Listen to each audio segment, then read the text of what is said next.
talking about Zanzibar and its banknotes, as it says there, and there's the flag of a country that doesn't exist anymore. In fact, it had a very brief life as a wholly independent country. And I'm going to start off by talking just a little bit about the history of Zanzibar. And Stone Town, which is the original centre, the main town on the island of the main island of Zanzibar, which is locally known as Unguja, which is the Swahili for the island.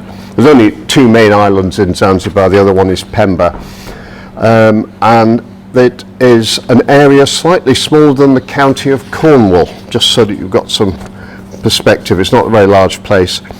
But what makes it interesting, not just from the history but also from the banknotes, is the fact that it's at that sort of crossroads. It's off the east coast of Africa, and so it's got an African history, it's got a Middle Eastern history, because Arab traders would come down from the Arabian Gulf and from the peninsula.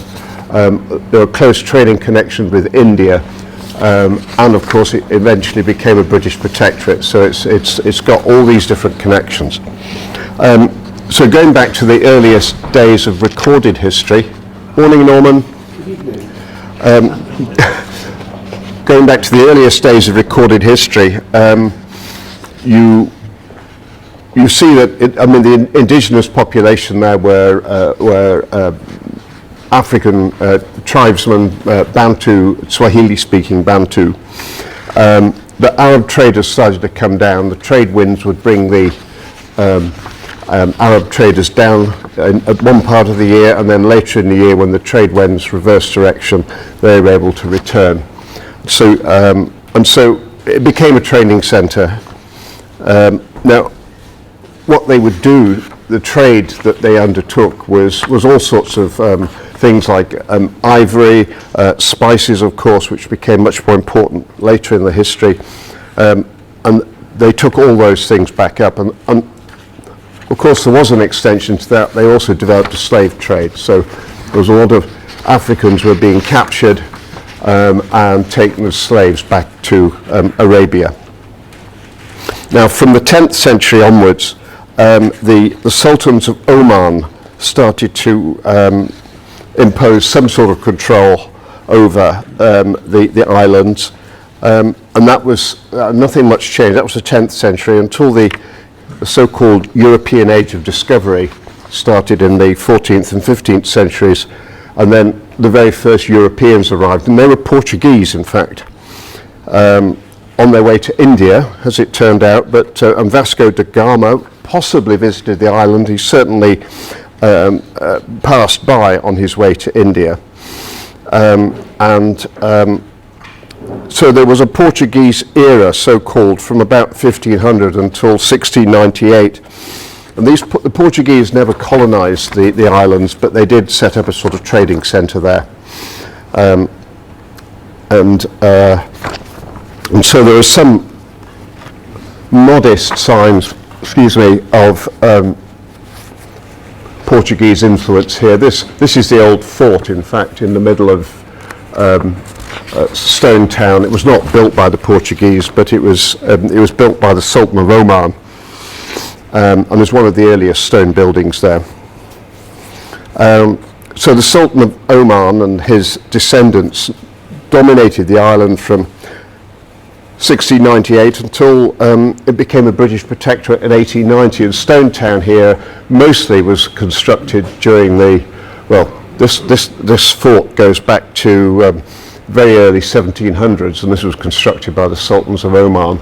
And this Sultan Said bin Sultan al-Busaidi, if I've pronounced any of that correctly, he ruled for a considerable time in the 19th century, and he's responsible for a lot of the development there on the island. He was the first one to bring clove seedlings and brought them from Mauritius. The tree itself actually came from the Dutch East Indies and now Indonesia. But anyway, he decided that this was a valuable cash crop, and so clove plantations spread across the island. Some of them owned by the Sultan himself, and others by Arab traders, and indeed some Indian merchants who started to come in as well. And by 1900, Zanzibar dominated the world's supply of over 80% of the global market in cloves. And apparently a clove is measured, the weight of cloves is measured in frasilas. And one frasila is 35 pounds in weight. And clothes production reached almost 800,000 frasilas in 1911. So there was a huge amount of clothes being produced. And the clothes, well, we'll see a picture shortly, but a bit more history first though. So this is the next sultan. Now he ruled in the period immediately preceding when it became a British protectorate. British influence was already growing there, and one of the things the British tried to do was to suppress the slave trade. So having outlawed slave trading in the British Empire, they wanted to extend that to this part of the world. And he eventually went along with it. But he had to be compensated for giving up what was a very lucrative slave trading business from African slaves, mainly going up into the Arabian Peninsula. Now, the next slide, quick change of scene. Now, there is a loose connection between David Livingstone, seen here, and Zanzibar, because when he died, he died somewhere in the middle of Africa. One of his expeditions, this was in 1873, and he'd set out from Zanzibar to find the source of the Nile. And when he died, he was brought back to Zanzibar before being returned to Britain for burial, Scotland, in fact. And he's been remembered, of course, on this Clydesdale banknote. This is from 1985. And the other connection for that part of the world, these are African slaves, and you see there's an Arabian, an Arab on a camel in the background, and a dhow, one of the Arabian trading vessels in the background. But those are actually slaves, which David Livingstone, again, tried to combat the continuation of the slave trade. So there is a connection there. And here's a picture taken in the late 19th century of slaves in a slave market in Stone Town in Zambia. And here's just a few old pictures which I thought would be quite interesting as the place looked around the turn of the century, which is when the first paper money arrived. That, as the sign says, is the British consulate, which is a fine colonial building. And this is the Sultan who was there after it became a British protectorate. He remained the Sultan. He remained in nominal control, although all his advisors, quote unquote, were British civil servants. And this was his palace, which was built around 1896. And is still there, although I'll show you a picture of that in a moment. Now, one of the interesting things that immediately after it became a British protectorate, this Sultan died, and a new one was inherited the position, and he was not pro-British, whereas the previous one was, and the British issued an ultimatum for him to stand down. This was in 1896. And the so-called shortest war in history then ensued. The British opened fire at 9 a.m, the 27th of August 1896, and the Sultan capitulated 38 minutes later, and went into exile and was replaced by a more accommodating Sultan. The other thing which I think was always interesting about Zanzibar is the fact that it became a British protectorate at a time when there was a lot of colonial rivalry in Africa between different European countries. And the Germans had settled in German East Africa, which is today Tanzania. and had their eyes on Zanzibar. But there was a treaty was concluded between Britain and Germany, whereby Britain returned Heligoland, which is an island in the North Sea, to Germany in exchange for Germany recognising British control over Zanzibar. So it was one of these very much typical of its time, that sort of treaty. So moving on, here's more pictures of Stone Town as it appeared in around 1900. This was the Sultan's country palace. I don't believe this exists anymore. And this was the front, the panorama of the front of the seafront of Stone Town. It actually faces west, so it's on the sheltered side of Zanzibar Island. It doesn't face out into the Indian Ocean. And this is how it looks today. And there you can see Sultan's palace is still standing there. Sadly, it fell down. They were doing some renovation work, and unfortunately somebody used the excavator wrongly, and part of the building has collapsed, and it's not yet been restored. This was I think about 5 years ago when this happened, so it's rather sad, because it is one of the landmarks of Zanzibar. And here's just a couple of views of Stone Town. Quite old views, but I don't believe it's changed very much. I know there's somebody here who's actually been to Zanzibar, will probably recognise the very street. That's not you, is it, Mark? There's some interesting old pictures. And here's another street scene, and this is the post office in Zanzibar. And for those of you who are interested in postal history, that's played quite a role. And that's the post office, same building, but now you've got a couple of cars there, so it's a slightly more recent picture. And this is the last Sultan of Zanzibar. Now, he ruled in 1963-64. What happened was that the country was actually granted its independence by Britain in 1963, that independence lasted a very short time indeed. Basically, it was an uprising because the majority of the population were Swahili-speaking Africans, and they decided they'd had enough of the Arab leaders and the Sultan and his family and all of his entourage, and so there was an uprising, so they had to leave in a hurry. And he ended up in South Sea. And so he lived in exile near Portsmouth until actually about only a few years ago.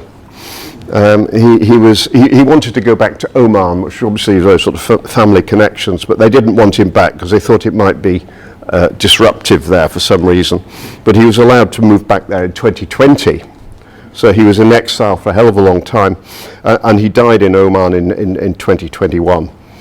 So what happened was there was an uprising, and it was decided by the people who took control, and it was a so-called People's Republic for a very brief period, that they would merge with the newly independent Tanganyika across the water, and so the two, Zanzibar and Tanganyika, merged, and obviously it became Tanzania. So the last word, which I just wanted, this is, I think, a lovely quote, and it was written by an officer of the Standard Bank, which is a British colonial bank that was based mainly in South Africa, but traded all around Africa. And he visited Zanzibar in 1912. He said, "The dignity of Zanzibar in those days was something to remember. Officials, clad in spotless white, went to their offices in rickshaws drawn by uniformed natives. Dignified Arabs with long whiskers rode on the after end of small, almost white donkeys, while pedestrians strolled gently along the shady side of the narrow streets. There was a charm about it which never failed, even on closer acquaintance." Now, I do believe Stone Town is pretty much unchanged from that sort of description, which is a good 100 years ago. So moving on, this is of course really why we're here, which is the banknotes. Just as a preamble to this, there's no amount on this. This is a proof. It's in the British Museum. and they've punched holes where the denomination amounts would be, and the text, of course, is also incomplete. But what happened was that the first paper currency in East Africa was actually in the British Protectorate of East Africa, so actually over in Kenya, across the water on the mainland. And they introduced a currency which denominated in shillings, whereas the actual working currency before paper money came out was the Indian silver rupee, which was the main trading unit, not only in India itself, of course, but also in the Middle East and much of the east coast of Africa. So the Indian rupee was really the sort of the working currency of the region. I mean, you did get other silver coins, Maria Teresa thalers, Spanish dollars, the pieces of 8, I suppose, but all silver, not gold, silver. But anyway, in 1905, the first paper currency appeared. It was the East African rupee, which was aligned to the Indian rupee, but by 1920, East Africa administration decided they would switch to the florin, which is basically 2 British shillings, and then they actually adopted the shilling as their currency. But at that time, and that was quite interesting because Zanzibar stayed with the rupee, the shilling, or the florins and the shillings, were linked to sterling, which was on the gold standard, whereas the rupee was on the silver standard. So the Indian silver rupee, and gold and silver did not have a constant value against each other, even though there was supposed to be a fixed exchange rate. So there were what you might today call arbitrage opportunities, which the local merchants were very quick to exploit. So, boats would go across with a whole load of Indian rupees because they were worth more across the water than they were in Zanzibar itself, and of course vice versa at different times. So it was quite an interesting situation. But so 1905, East African rupee, 1908, finally, the Zanzibar rupee. Now the Zanzibar rupee was linked 1-to-1 with the Indian rupee. It was backed by silver, bullion, and securities, but all of it was denominated in rupees, so that there was a very firm link, and that was because there were very close trading connections between Zanzibar and India. And of course that had all been encouraged by the British authorities at both ends. So this is it's a Waterloo proof. All the notes initially were printed by Waterloos. This is just a proof, and I'm going to show you a couple of elements of the design. If you look, you go back here, you see on the left here you've got a dhow, a classic scene of a dhow sailing possibly in moonlight rather than sunlight. And over on the right here, you've got a group of workers and a clove tree. Now that is based on a photograph that was taken. There was a German photographer who travelled around Zanzibar taking lots and lots of photographs. And as you can see, the vignette on the note is directly based on this photograph. And these are unique ladders. These are tripod ladders. They've got 3 legs, so that the workers could climb up right up into the tree without actually resting it against the tree, and then they would pick off the individual cloves, which are basically the part of the blossom of the clove tree. So the tree itself was left untouched and just grew new ones very quickly. But it's, as you can see, this is identical. So we know where that vignette came from. And for the other one, well, I mean, it's a kind of generic one. The stamps are not quite identical, but it is, of course, a dhow. And the dhow is you see on many notes in Arabian, Aden and South Yemen and so on. They had dhows on their notes, and I think other territories did too. But it was the standard. I mean, the dhow was a standard design, and you see it. You could have 1 or 2 masts, by the way, for those of you who know about these things. But it designed and built in Arabia, in Oman, and in countries like that, and were able to sail right across the Indian Ocean. And that is a central part of the design, and it is, and I did ask someone who can actually read Arabic script to translate this for me. It's obviously stylized calligraphy, but it reads Zanzibar al-Sultana. So in other words, the Sultanate of Zanzibar. And Zanzibar was the Arab name for the island. So that is apparently what that stands for. Now, getting on to the notes themselves, they're quite hard to get, by the way. I don't think many of you will have a big collection of Zanzibar notes, but there are 4 different signature varieties for those of you who do want to collect these notes. You've got the first 2 at the top there who signed the 1908 notes.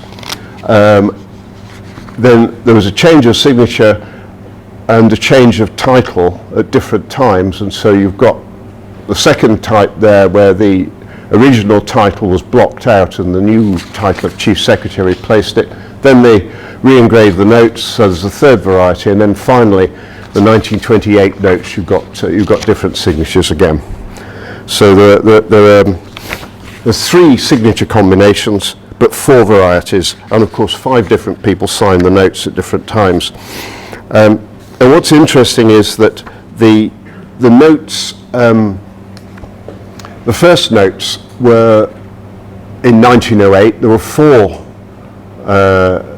denominations. There was a 5, there was a 10, there was a 20, and there was a 100. And those were all dated 1908. They were the first ones to be issued. And 1908 was, as I say, that was when it was first introduced. And I think one specimen set in a presentation book has survived. It was handled by Spink some years ago. And I got the price of it here. Yeah, 2011, it sold 4 notes, sold for $240,000, which is a pretty penny, as they would say. So those are the different varieties. Let's have a look at them by denomination. Now, the 1 rupee came later. There was no 1 rupee initially. They decided they were going to issue one in 1920. As you can see, you can read it down there, it was a De La Rue production, same design, but engraved and printed by De La Rue rather than Waterloo. The others remain Waterloo notes. We don't quite know why De La Rue got in on the act, but always good to see. We have very little information on print runs, but it looks as if about 250,000 of these notes were printed and issued, all with the same date and the same signature combination. And this particular note, which a collector friend sent me the scan of, I don't own the note unfortunately, he claims is the only uncirculated issued Zambian note, Zanzibaran note, I mean, I haven't seen the note itself, but the scan to me looks like it's pretty well perfect. So it's a wonderful piece. Specimens do exist. This one, I'm not sure if it's one of the British Library ones, but I know if you want to go and see the specimen sets, you go along to the British Library and they'll show you the most amazing range of Zanzibar specimens. This one's got a prefix of A10, which suggests that the total print run was much longer, but from studying outstanding notes, it looks as if only up to halfway through the A/3 print run, so 250,000 notes rather than the full million were actually ever issued. But the specimens, there's 2 or 3 specimens, some of them have been onto the market with this later prefix. So, and that's a summary. That's the range. 21 have been recorded, plus a few specimens. As you can see, they start at A1, they go up to about halfway through A3, which is consistent with the first of those 3 print runs that we do have records for. We don't have any records for any of the others in terms of numbers printed, in terms of numbers outstanding. None of that information appears to have survived. Although, as any researcher will tell you, this is what we know today. It might not be what we find out tomorrow. But that's where we stand at the moment. So 5 rupees. This is actually a 1916 one after the title of the first signatory had changed. It's also a very nice condition. There's 34 of these notes are known to have survived, which seemed to surprise some people that there were so many of them. It's one of only 2 denominations where you've got all 4 different varieties available. But as I say, the first ones were 1908, and 11 1908 notes have been recorded, and of this particular variety, this is 1916 note with the revised title. There's 14 of those out there somewhere. A lot of these surviving notes, incidentally, have been in collections for decades in some cases, and quite a lot of the notes have been heavily circulated. So, I'm showing you scans of the best ones that I can find. Absolutely not typical of what often comes up in auctions, certainly in recent years. And so that's a summary. It appears that just over 100,000 notes were printed and issued. If you look at the print runs, it starts probably at number 1, and then runs up to about 100,000, and then there's one that's been found with a prefix A. So, and as the owner of that note insists, that's a different variety because it's got a prefix letter and none of the others have. So, but of course he owns the note, so he would insist. But there's only 3 of the 1928 5 rupee notes. And then there's a 10, which is beautiful, a wonderful bright red note. This is really, really nice condition. As you can see, there's 21 of these of the different types have been recorded. Most of them actually the 1928 variety. This is the second variety. As you can see, they printed a block over the original title of Mr. Sinclair there, and he's got a new title of Chief Secretary. But again, it's a lovely note, same design, Waterloo printing, and a beautiful, beautiful note. And that's a summary of those surviving. And again, it appears to, well, it goes up to about 135,000. There may be, the print run was probably a bit longer than that, but that's spread over 4 different varieties. And, when you break it down, there's very few of some of those varieties have actually survived. They're hard to get in any shape or form. And this is, now we get into the really rare ones. So if you think those were scarce, which they are, when you get to the high denominations, the 20s, 50, which only came in 1916, and then the 100, and then the 500, you're getting into sort of hyper rare territory. And if you really want to see one, go to the British Library. Just up the road, they've got specimens of all these things. This is a 1908 20. It's a specimen, obviously, there's no serial number on it. Don't quite know how many of these specimens have survived, probably not very many. The number 5 that I put in brackets is known issued notes that have survived. And here is probably the best, certainly the best scan I've ever seen of a surviving issued 20 rupee note. And it's not in great condition, but show me a better one. Beautiful design as all the others. Waterloo was one of those printers who did produce specimen books. I think they probably all did, but mostly Waterloo's specimen books, they would use non-standard colours on the notes that they printed and put in there. And so these so-called colour trials, so they're really commercial specimens, but everyone calls them colour trials. There are 2 different dates of the 20 they used for these colour trials, the 1908s and the 1928s. It's difficult to know how many of these have survived because you can put a whole row of scans of specimen notes and you can't tell the difference. Maybe the punch holes in a slightly different place. So it's difficult to be clear exactly how many of these specimens are out there. Or indeed these colour trials. My estimate is that of the 2 different dates, this may be between 5 and 10, but that's kind of speculative, I don't know. So moving on, there's a summary. You can see the only surviving issued 20 rupee notes dated 1916. The 1928 notes have been seen only as specimens or colour trials, so you're not going to get, you're going to struggle to find one of those issued notes, and indeed to pay for it. Now, the 50 came along in 1916. The 50 exists only for one date. There's only 3 recorded issued survivors, and this one is, well, it was an issued note. You can see it's got a serial number on, but it's been withdrawn and cancelled.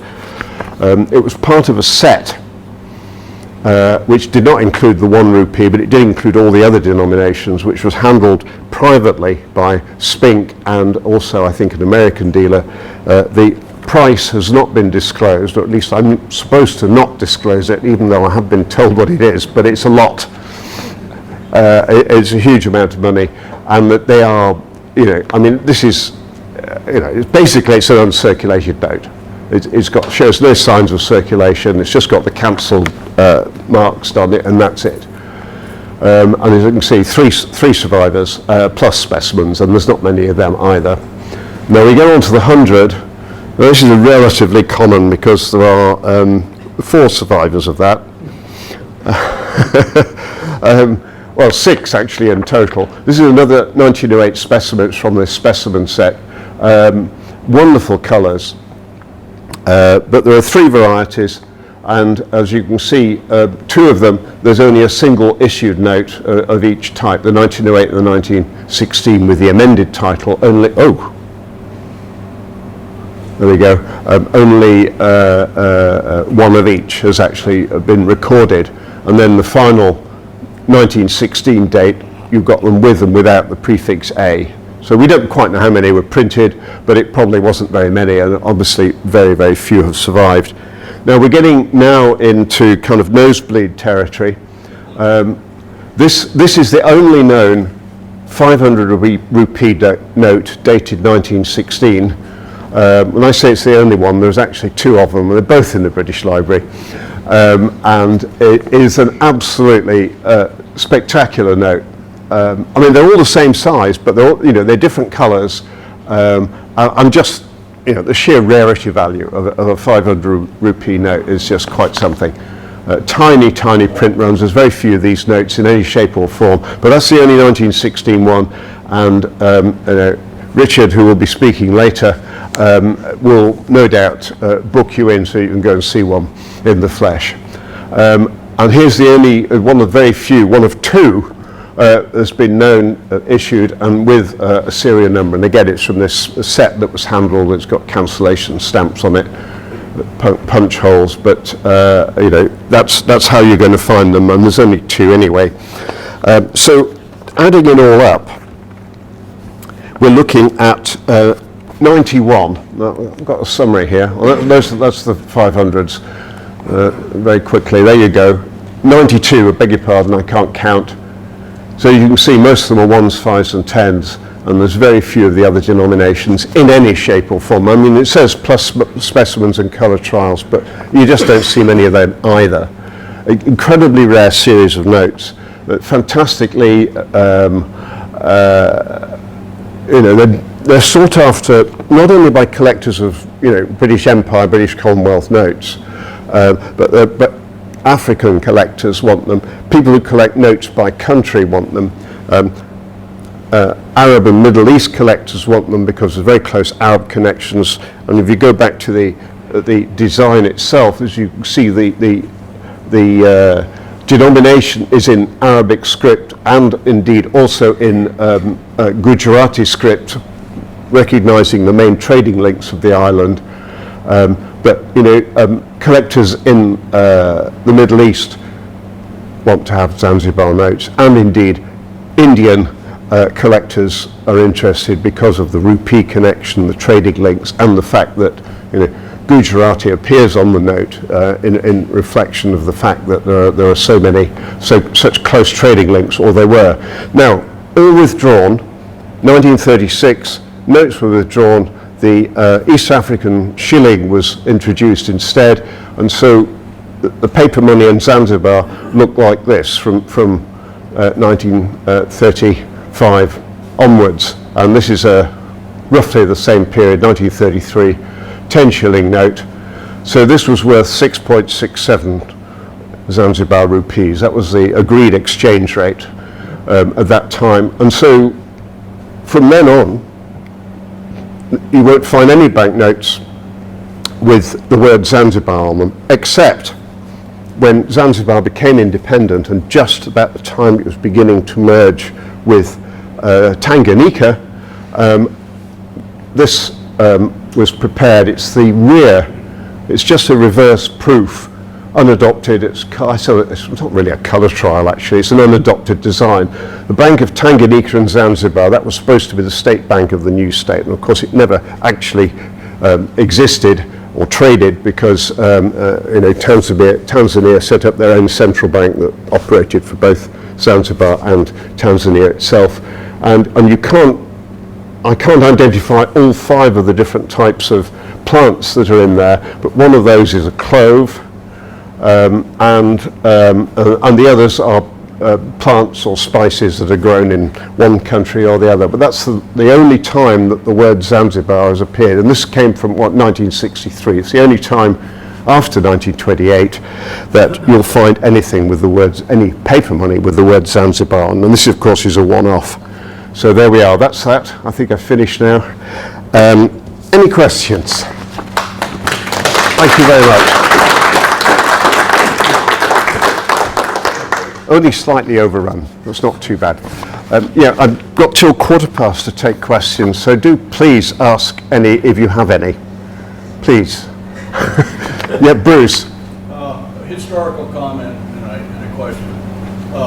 Those of you who are familiar with the exploration of Central Africa in the mid-19th century looking for the source of the Nile, Zanzibar was really the starting point for most of these explorers.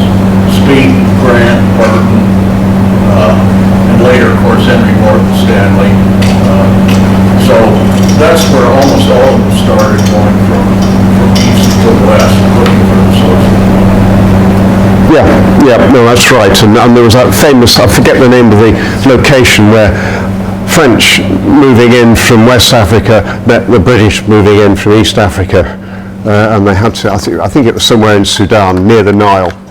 And that they basically then drew a lot of the lines on the map that actually formed today's borders. One slide that you rapidly passed through that mentioned a harem. Would you care to comment? Okay. Thanks, Bruce. Tiny bit more history. Any more questions? I know, Mark, I know you've been to Zanzibar, so did you no, it wasn't the question. Was it, did you recognise Stone Town? Yes, it hasn't changed a lot. Yeah. You've still got those very narrow streets, and it's still. It's a World Heritage Site, Yeah. and it's quote unquote at risk because, as you can see, the Royal Palace had fallen down, and some of the other buildings are not in great shape. The famous doorways, these massive wood doorways that have been there centuries, and they're all getting to the point where they're all collapsing. Yeah, well, if I'd had more time, I would have shown more of the old photographs, which includes some of the wonderful old doorways. And the railway. There was a railway in Zanzibar, amazingly. It didn't last long. Right, no more questions for anybody? Oh, yeah. In the 1916, for example, the middle of the First World War, who was actually in charge of Zanzibar? You've got all these people running the bank, but was it a governor general, or who was actually... Well, the Sultan was the head of state. Head of state, but who really was running? Well, the British officials. At that time, it was actually the Royal Navy, because they were trying to shove the Germans back in East Africa. So there was a fairly major port there?